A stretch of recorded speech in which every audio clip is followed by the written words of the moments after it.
వీళ్ళకి నిప్పంటే భయం.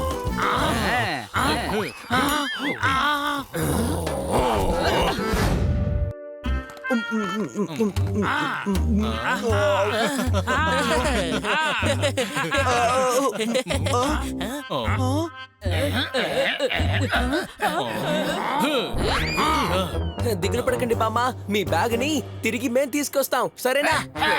సుల్తాన్ కొడుకురా, బ్యాట్ బంకిరా, తిరిగి తీసుకుండ్రా.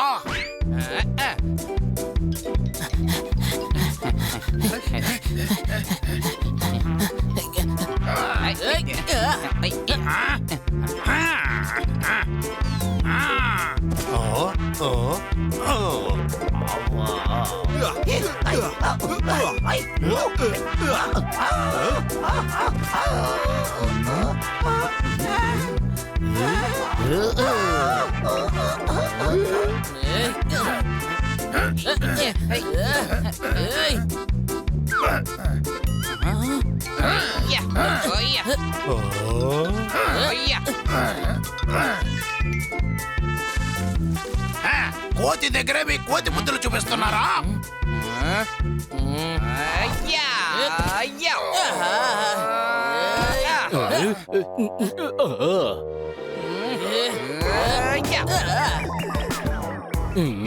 నువ్విక మారువు, ఇక్కడి నుంచి పారిపో. ఈ సంగతి తర్వాత చూస్తాను.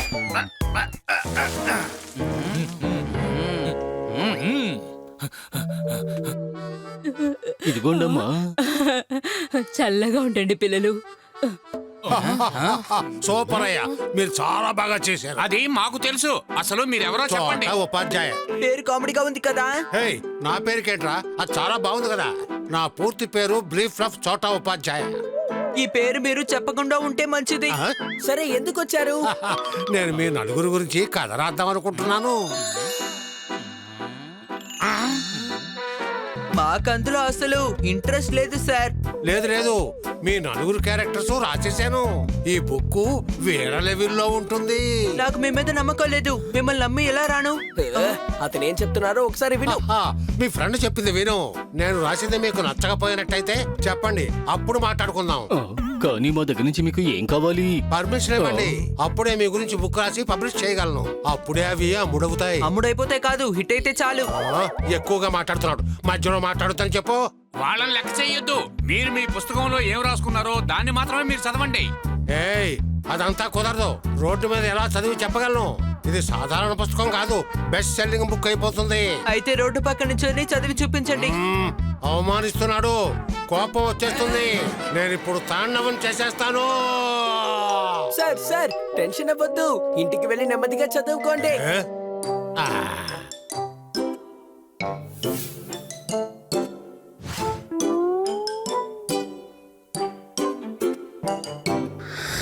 ఓకే, మొదటి కథ ఏమిటంటే నలుగురు స్నేహితుల గురించి రాసిన కథ. మన కథనే కదా చెప్పారు. ఆ నలుగురు ఎవరో కాదు, మేము బెస్ట్ ఫ్రెండ్స్. అర్థమైందా? మధ్యలో మాట్లాడుకో, ఫ్లో మిస్ అవుతుంది, రోల్ అవుతుంది. ఒక భయంకరమైన అడవి. అక్కడ చీకటి కూడా పడింది. నిశ్శబ్దంగా ఉంది. చల్లటి గాలి వీస్తోంది. దూరంగా నక్కల కోత వినిపిస్తోంది.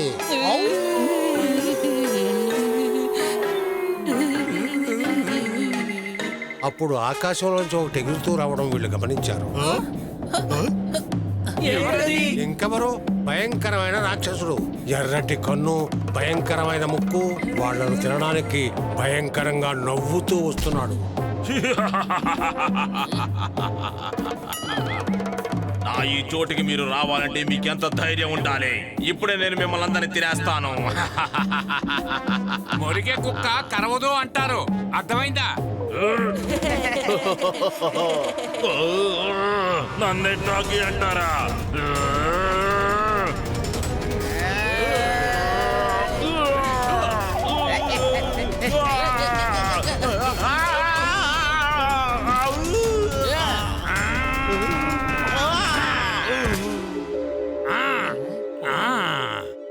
నలుగురు ఆ రాక్షసుని చిత్తుగా చెదగొట్టారు. తర్వాత అర్ధరాత్రి అయ్యింది. ఎక్కడ అర్ధరాత్రి అయింది? ఎండ అదర కొడుతుంటే. అరే ఏంటయ్యా నువ్వు బుక్కులో ఉన్న చదువుతున్నాను. ఈడొకడు. ఆ నలుగురు కలిసి పాడుపడ్డ ఒక భవనం వైపు వెళ్ళారు.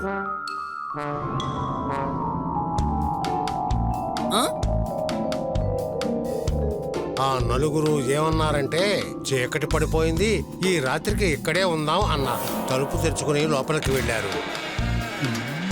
ఓ ఓ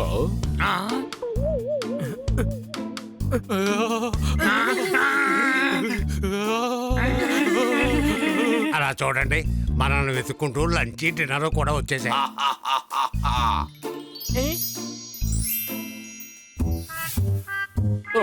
పరిగెత్తండి.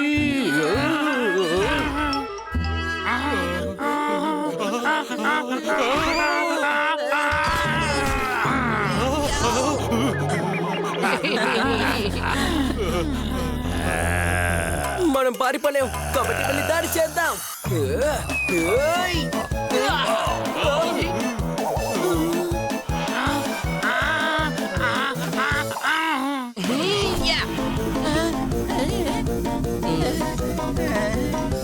వీళ్ళంతా నిజమైన సింహాలు కాదు, వాటి రూపంలో ఉన్నవాళ్ళు. ఏంటి అనుమానమా? కరెక్టే, మీరు మమ్మల్ని ఏం చేయలేరు.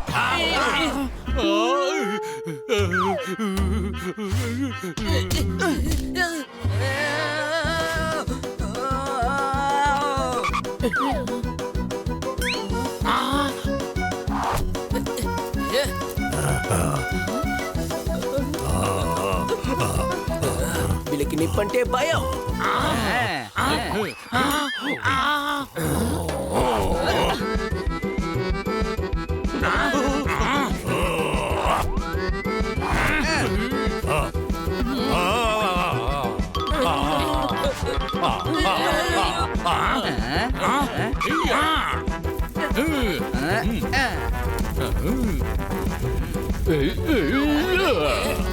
ఆ బంగ్లాకి నిప్పంటించి అడవి వైపు పరిగెత్తుకుంటూ వెళ్ళారు.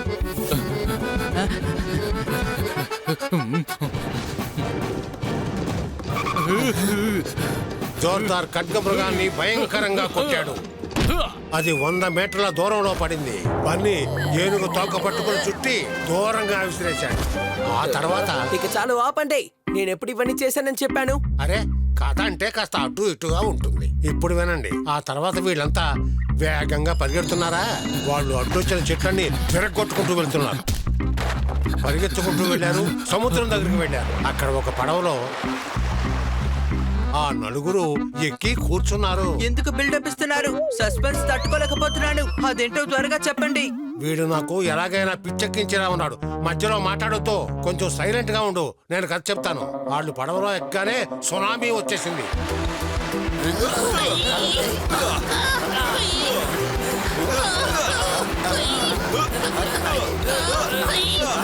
భయంకరమైన రాక్షసాలు 100 మీటర్ల ఎత్తుకు ఎగసాయి. ఒక తిమింగలం ఎగురుతూ వాళ్ళ దగ్గరకు వచ్చేసింది.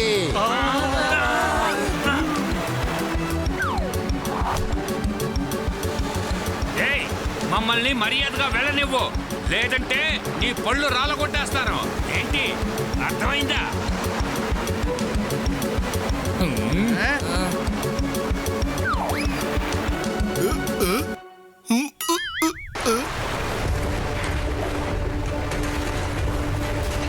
బిల్డింగులు విరిగి పడిపోయాయి, కార్లు తేలుతున్నాయి, ఏవేవో జరుగుతున్నాయి. అప్పుడు ఆ నలుగురు షిప్ తేలుకుంటూ రావడాన్ని చూశారు.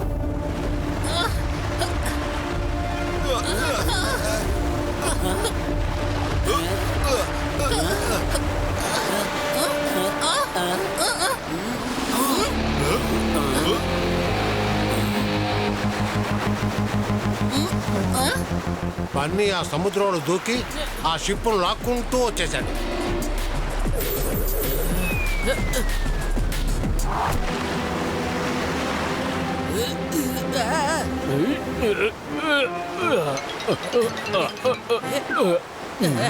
ఆ నలుగురు పడవలో ఉండే షిప్ను లాగుతున్నారా? అప్పుడు ఏం జరిగిందంటే, చాలు చాలు ఆపండి. ఇక వినలేకపోతున్నాం. సునామీలో మేము బోట్ వేసుకొని వెళ్ళామా? అసలేం కదా ఇదంతా? అంతకన్నా ముఖ్యంగా నువ్వు ఏనుగును విసిరేసావంటావు. జరిగే పనేనా అది? పుస్తకం చివరి పేజీ చూశారంటే బన్నీ కాదు, ఒక చేవే ఏనుగుని విసిరేస్తుంది. అంత పవర్ఫుల్ అయిన ఎండింగ్. మీకు నేను ఒక సలహా ఇవ్వబోతున్నాను. మీరెవరికి చదివి వినిపించొద్దు, అర్థమైందా? అవమానించారు, కవిని అవమానించేశాడు.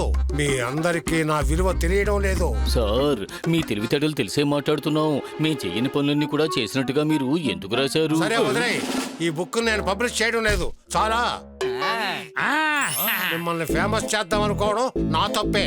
నేను ఇంకో బుక్ రాసుకుంటాను. నాకు మనుషులు దొరకరా? దయచేసి ఇది మాత్రం రాయకండి సార్, దాన్ని ఎవ్వరు కొనుక్కోరు.